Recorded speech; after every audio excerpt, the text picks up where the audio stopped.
तो आपका discussion continue करते हैं। तो कल हमने एटम्स के बारे में पढ़ा था कि पार्टिकल्स का एवोल्यूशन कैसे हुआ, हम फंडामेंटल पार्टिकल्स पे पहुंचे थे। जैसे स्टैंडर्ड मॉडल में 6 क्वार्क्स हैं, फिर लेप्टॉन फैमिली है, देन गैस बोसॉन्स है एंड हिग्स। तो आज हम कार्तिक भैया से और हिमांशु से जानना चाहेंगे कि कार्तिक भैया हाय हेलो। तो आज हम कार्तिक भैया और हिमांशु से जानना चाहेंगे कि ये फंडामेंटल पार्टिकल्स जो है या फिर जो भी पार्टिकल प्रोड्यूस होते हैं हेवी आयन कोलिजन या फिर प्रोटॉन प्रोटॉन कोलिजन में, तो वो मटेरियल से इंटरेक्ट कैसे करते हैं, या फिर जैसे फोटॉन्स की अगर हम बात करें तो फोटोन पार्टिकल है वो मटेरियल से इंटरेक्ट कैसे करता है, कौन कौन सी प्रोसेसेस होती हैं वो। ठीक है, मैं स्पेशलाइज कर रहा हूँ न्यूट्रिनोज में, तो मैं न्यूट्रिनोज बता सकता हूँ। ठीक है। तो हैवी आयंस में क्या होता है कि काफ़ी पायोन्स और म्यून्स पार्टिकल्स निकलते हैं। तो उसमें ये होता है कि पायोन्स का डीके चैनल्स होता है, पायोन्स म्यून्स में चेंज होते हैं, फिर म्यून्स फर्दर कन्वर्ट होते हैं तुम्हारे म्यून टाइप ऑफ न्यूट्रिनोज में। तो उसमें ये होता है कि म्यून टाइप ऑफ न्यूट्रिनोज का फर्दर डीके हो सकते हैं, मतलब जो भी हमारा लेप्टोन नंबर कंजर्वेशन है, बेरियम नंबर कंजर्वेशन है, वो जो बेसिक फंडामेंटल जो प्रोसेसेस हैं उनको वॉल्यूशन नहीं होना चाहिए। ठीक है, लेप्टोन नंबर कंजर्वेशन हुआ, बेरियम नंबर कंजर्वेशन हुआ, तो जो न्यूक्लियोफिलिक्स में जो हमारी एनर्जी लिमिट है उसको बाउंड करते हुए जो प्रोसेस मतलब फिजिबल हो सकती है वो हो जाती है उसमें। उनकी भी कुछ प्रोबेबिलिटी होती है, मान लो 3-4 प्रोसेस हो सकती है। हाँ। तो वो कैसे डिसाइड होगा कि ये वो प्रोसेस वो ब्रांचिंग फैक्टर होता है। अच्छा, एक ब्रांचिंग फैक्टर होता है, वो डिसाइड करता है कि कौन सी प्रोसेस की ज़्यादा प्रोबेबिलिटी होने की। अच्छा, तो मेरा एक सवाल है यहाँ पर, जो आपने भी बोला कि लेप्टोन नंबर कंजर्वेशन, तो ये क्या चीज़ होती है? आप लेप्टोन नंबर कंजर्वेशन होता है कि लेप्टॉन्स फैमिली होती है पर एक सेंट्रल मॉडल में मतलब कैसे, तो सिमेट्री है पूरी उसकी। आप स्टार्टिंग से बता दीजिए। ठीक है, सेंट्रल मॉडल जो हमारा बना हुआ है पार्टिकल फिजिक्स में, वो SU2 SO3 into U1 symmetry है उसमें। तो लेप्टॉन फैमिली पूरी है ना, उसमें 6 एलिमेंट है उसमें म्यून है, इलेक्ट्रॉन्स है, टर्म्स है, उसके फर्दर न्यूट्रिनोज पर टाइप है, तो उसकी सिमेट्री पूरी है।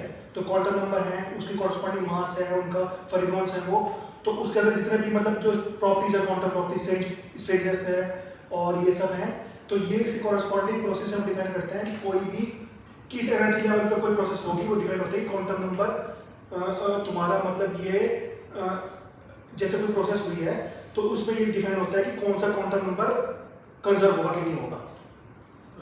नॉइज़ थ्योरम ये प्रूव करती है कि जब भी कोई प्रोसेस होगी या कोई भी सिमेट्री डिफाइन होगी तो वहाँ पे कंजर्वेशन क्वांटिटी होगी। तो कंजर्वेशन का मतलब आपसे ये है कि इंटरेक्शन से पहले जो चीज जितनी मात्रा में है उतनी इंटरेक्शन के बाद में। हाँ, और वो डिफाइंड होती है कि जैसे लेप्टॉन नंबर कंजर्वेशन है तो लेप्टॉन में क्वांटम नंबर डिफाइन कर दिया हमने, तो वो कंजर्व होना चाहिए बिफोर प्रोसेस और आफ्टर प्रोसेस। और लेप्टॉन में केस में क्या होता है, फर्दर न्यूट्रिनोज में क्या होता है कि जैसे अगर तुम सिंपल टर्म्स और म्यून्स और इलेक्ट्रॉन्स में देखोगे तो उसमें क्या होता है कि अलग अलग नहीं होता, सम हमेशा कंजर्व होना चाहिए न्यूक्लियोफिलिक्स में। अच्छा, लेकिन तुम हाई एनर्जी में करोगे प्रोसेस का तो ऐसा होता है कि तुम्हारा क्या होगा, न्यूट्रॉन के केस में सम तुम्हारा कंजर्व होगा, इंडिविजुअली को वायलेट हो सकते हैं। अच्छा, जैसे इलेक्ट्रॉन के केस में क्या होगा, नहीं होगा, इलेक्ट्रॉन के केस में नहीं होगा, लेकिन न्यूट्रॉन इलेक्ट्रॉन टाइप का होगा तो उसमें सम कंजर्व होगा हमेशा। तुम ये नहीं बोल सकते कि जब इतने इलेक्ट्रॉन निकल रहे हैं, न्यूट्रॉन इलेक्ट्रॉन टाइप के न्यूट्रॉन निकल रहे हैं, टाउ टाइप के निकल रहे हैं, ऐसा नहीं होता, समेशन नहीं होता। जैसे पहले हमने पढ़ा था लैपटॉप कंजर्वेशन करने हाँ। और फिर ये होता है कि इलेक्ट्रॉन Summation भी नंबर भी कंजर्व होने चाहिए किसी प्रोसेस में, फैमिली कंजर्व होनी चाहिए बेसिकली। हाँ, मतलब क्योंकि अब ये स्टेबल ये प्रूव हुआ है ना कि इलेक्ट्रॉन के कॉरस्पॉन्डिंग है कि इलेक्ट्रॉन टाइप न्यूट्रिनोज में होता है, तो हमेशा ये होगा कि इलेक्ट्रॉन इंडिविजुअल कंजर्व होगा ही होगा। लेकिन इसमें देखा गया हमारा सोलर न्यूट्रॉन प्रॉब्लम ये होता है कि वो इस चीज को डिफाइन करते हैं कि इलेक्ट्रॉन कंजर्वेशन नहीं होता, नंबर को कंजर्व नहीं होते। अच्छा, न्यूट्रिनोज इलेक्ट्रॉन नंबर कंजर्व नहीं होते, सिर्फ इलेक्ट्रॉन नंबर हाँ, कंजर्व। तो ये डिसाइड हुआ है, मतलब फिर वहाँ पे फर्दर एक्सपेरिमेंट हुआ है तो उसमें हुआ है कि मतलब हमेशा से म्यून टाइप के न्यूट्रिनोज में निकलते हैं लेकिन वो एक्सपेरिमेंट में डिटेक्ट नहीं हुए, लेकिन समेशन उसमें हमेशा कंजर्व होगा। अगर हमारा एक्सपेरिमेंट कोई ऐसा हो कि जो ओवरऑल तुम्हारा सभी डिटेक्ट कर ले, भाई चल बोल ले टोटल समझ लेना, एक्सपेरिमेंट अगर हमारा कोई ऐसा हो तो सब तरह के टाइप को डिटेक्ट कर सके, तो वो हमारा क्या होगा, तो ये हम कह सकते हैं कि ये तुम्हारा कंप्लीट एक्सपेरिमेंट है। ठीक है, तो आपने न्यूट्रिनोज की बात करी कि न्यूट्रिनो के क्या मतलब कि जो फंडामेंटल प्रॉपर्टीज क्या होती है, तो अब आप ये बताइए कि हाँ ठीक है आप सुनिए, तो आप ये बताइए कि न्यूट्रिनो मटेरियल से इंटरेक्ट कैसे करता है, वो चीज़ आप बताइए। ये इसमें नहीं होता है। तो उसमें डिफाइन होता है क्रॉस सेक्शन डिफाइन होता है, एक प्रोबेबिलिटी एम्पलीट्यूड डिफाइन होता है, ठीक है।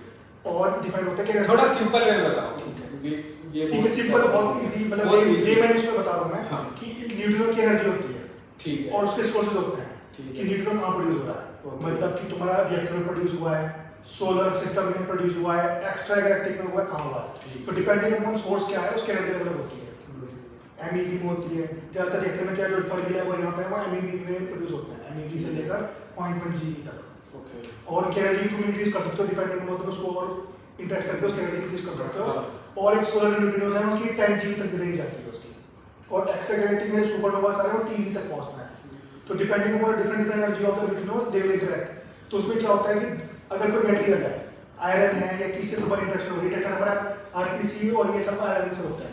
आयरन में जो मतलब मैं कर रहा हूँ आयरन में क्या कर रहा हूँ, उसमें आयरन के थ्रू डिटेक्शन होगा उसका। तो उसमें ये होता है कि कई तरह की प्रोसेस होती है, क्वाज़ी इलास्टिक, डीप इलास्टिक। तो उसमें होता है कि अगर बहुत ज़्यादा एनर्जी है न्यूट्रिनो की TeV में रेंज में है तो डीप इलास्टिक कोलिजन होगा। मतलब उसके लिए कितनी एनर्जी हो सकती है कि आयरन का जो न्यूक्लियस है, क्वार्क्स हैं उसके अंदर, उसके साथ में इंटरेक्शन हो जाएगा, वो डीप इलास्टिक कोलिजन है। और अगर एनर्जी उसकी नहीं है न्यूट्रिनो की इतनी, तो सिंपली वो इलेक्ट्रॉन या प्रोटॉन से कैटेगरी हो सकती है। तो उसके मतलब कोई इलास्टिक कोलिजन नहीं होगा, वो क्वाज़ी इलास्टिक नहीं हो सकता है। तो उसकी एनर्जी पे डिपेंड करता है वो किससे इंटरेक्ट करेगा, और फिर हम कैलकुलेट करते हैं क्रॉस सेक्शन क्या है उसका। ठीक। ज़्यादातर में 10 की पावर में 61 सेंटीमीटर स्क्वायर कैसे आता है कि मतलब कि जैसे ये टेबल है हमारी इतनी बड़ी, ये तुम्हारी मान लो 1 मीटर बाई 1 मीटर की है, तो इलेक्ट्रॉन की बहुत कम प्रोबेबिलिटी होगी इससे इंटरेक्ट करके मतलब हमें प्रोबेबिलिटी एम्पलीट्यूड मिल जाए। तो ये सब होता है। सो जो न्यूट्रिनो है वो इजीली इंटेक्टेबल है या फिर इजीली काफ़ी बहुत प्रोसेशन कम आता है इसका।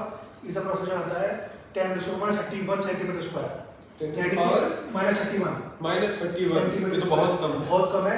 यानी कि अगर तुम ये लगा लो कि 100 मीटर की तुम अगर 10 लगाओगे, यानी कि तुम कह सकते हो कि अगर तुम्हें न्यूट्रिनो को प्रोबेबिलिटी में ढंग से डिटेक्ट करना है तो कम से कम एटलीस्ट तुम्हें स्लैब लगानी पड़ेगी 100 10 मीटर की। हाँ, तो इतना जब बड़ा डिटेक्टर होगा तो ही तुम्हें इवेंट किया जा सकता है। ज़्यादा मिलता है। तो ये है, और वो पर ईयर में मिलते हैं इवेंट, ऐसा नहीं कि पर डे में कितने इवेंट, ऐसा नहीं होता, पूरे ईयर का डेटा होता है। तो पूरे साल में जैसे मैं जो कर रहा हूँ तो लीटर में क्या है, मुझे पूरे साल में मुझे 500 लीटर इवेंट मिल रहा है, तो जो मैं कर रहा हूँ उसमें तो काफ़ी कम है अभी तक। तो अभी न्यूट्रिनो की बात चल रही है, हाँ, तो ये भी बता दीजिए कि न्यूट्रिनो एग्जिस्टेंस में कहाँ से आया, न्यूट्रिनो की हाइपोथेसिस कैसे हुई, मतलब उत्पत्ति कैसे हुई? तो उसमें हमारा एक लाइफ साइकिल होती है पूरी यूनिवर्स की ओरिजिन की, बिग बैंग के टाइम पे। तो उसके बाद फ्यू सेकंड में हमारा क्या हुआ है कि बिग बैंग के स्टार्टिंग के ओरिजिन में हमारे कुछ प्लाज्मा स्टेट बनी, QGP वाली स्टेट बनी है। उस फर्दर उसका हम जब उसकी लाइफ साइकिल देखें पूरी यूनिवर्स की, तो मे बी अराउंड 1 सेकंड के बाद न्यूट्रिनोज लाइट के साथ निकले हैं। तो उसमें ये है कि लाइट की तो वेलोसिटी बहुत ज़्यादा है, मतलब कि वो तो c की स्पीड है वो, तो लेकिन न्यूट्रिनोज की मास अब डिफाइन होगा कि मास है उसका, लेकिन उसकी वीकली इंट्रैक्शन है उसका। तो ये मतलब ये कॉस्मोलॉजिकल स्केल पे वो चेक करते हैं एस्ट्रोनॉमर्स कि इसका ओरिजिन ऑफ यूनिवर्स पे क्या फर्क पड़ रहा है। जैसे जो मास हम पहले मास तक मानते हैं, तो जो स्टैंडर्ड मॉडल में हमारा न्यूट्रिनो मास लेस है, तो लवेरियन डिफाइन करते हैं उस मास में लेते हैं फील्ड का। तो अब क्या है कि ये प्रूव हो चुका कि न्यूट्रिनो ऑक्सीडेट करते हैं। तो न्यूट्रिनो ऑक्सीडेट करते हैं, इसका मतलब क्या है कि हमारे पास जो इक्वेशन है उसकी डिफाइन हो रहा है कि केवल मास अगर न्यूट्रिनो का है तो ही वो ऑक्सीडेट कर सकता है, वरना नहीं हो सकता। तो मास अगर उसके पास है तो वो c की स्पीड से नहीं जा रही। तो ये क्या है कि उसका इफेक्ट पड़ रहा है कि जो हमारे गैलेक्सीज में बनेंगे, स्टार्स बनेंगे, प्लैनेट्स बनेंगे, उसका इफेक्ट क्या रोल है उसमें, तो वो चेक करते हैं। अब क्या है कि एक विम पार्टिकल है, वीकली इंटरेक्टिंग मैटर पार्टिकल तो यही है, ये न्यूट्रिनो से उस क्लास में ही है, वीकली इंटरेक्शन में। तो डार्क मैटर का भी एक टाइप ये है, डार्क मैटर पे हो सकता है। तो एक होते हैं वार्म वाले और एक होते हैं कूल वाले। तो उसमें क्या है कि अगर हल्का सा मास दे दें न्यूट्रिनो को, और या कोई एक्सपेरिमेंट में ज़्यादा पता लग जाए कि एक्सपेरिमेंट में पता लग जाए किसी में कि न्यूट्रिनो का मास 10⁻³ भी नहीं है, 1 eV है, तो ये परफेक्ट कैंडिडेट है डार्क मैटर का। लेकिन अभी तक ऐसा नहीं एक्सपेरिमेंट को, तो ये हाइपोथेसिस है, मॉडल्स हैं काफी इसके। तो मतलब इसका इफेक्ट यूनिवर्स की एज पर फर्क पड़ता है न्यूट्रिनोज के मास का। अगर उसका बिहेवियर हमें न्यूट्रिनो का ढंग से पता लग जाए ना, तो हम काफी यूनिवर्स के बारे में, गैलेक्सीज और प्लैनेट्स के बारे में जान सकते हैं बहुत इजीली। तो इस पर ऑनगोइंग रिसर्च है, काफ़ी एक्सपेरिमेंट चल रहा है। अच्छा, तो न्यूट्रिनो की बात हुई तो अभी हम हिमांशु से जानना चाहेंगे कि जो अगर फोटोन्स की बात करते हैं बेसिकली, तो फोटोन्स किसी मटेरियल से इंटरेक्ट करते हैं तो किस टाइप की इंटरेक्शन करते हैं, बताइए। फोटोन मेनली 3 टाइप से इंटरेक्ट करता है पार्टिकल मतलब मटेरियल के साथ, या तो फोटो इलेक्ट्रिक इफेक्ट होगा, या कॉम्प्लेक्स स्कैटरिंग होगी, या पेयर प्रोडक्शन होगा। ये डिपेंड करेगा कि फोटोन की एनर्जी क्या है। अगर फोटोन की एनर्जी कुछ केईवी तक है तो इसकी जो इंटरेक्शन होगा वो फोटो इलेक्ट्रिक इफेक्ट इंटरेक्शन होगा। अगर कुछ ईवी से लेके एमईवी की मतलब पेयर प्रोडक्शन में हमें कितनी एनर्जी चाहिए, पेयर प्रोडक्शन में क्या निकलता है, इलेक्ट्रॉन और न्यूट्रॉन, इन दोनों का मास कितना होगा ऐड करके अगर देखा जाए 1.2 के अक्रॉस एमईवी, तो 1.2 एमईवी से अगर ज़्यादा का फोटोन है तभी पेयर प्रोडक्शन हो, और इस दोनों के बीच की रेंज का है तो कॉम्प्लेक्स स्कैटरिंग। ये 3 प्रोसेस होती है अगर फोटोन इंटरेक्ट करता है मटेरियल के साथ।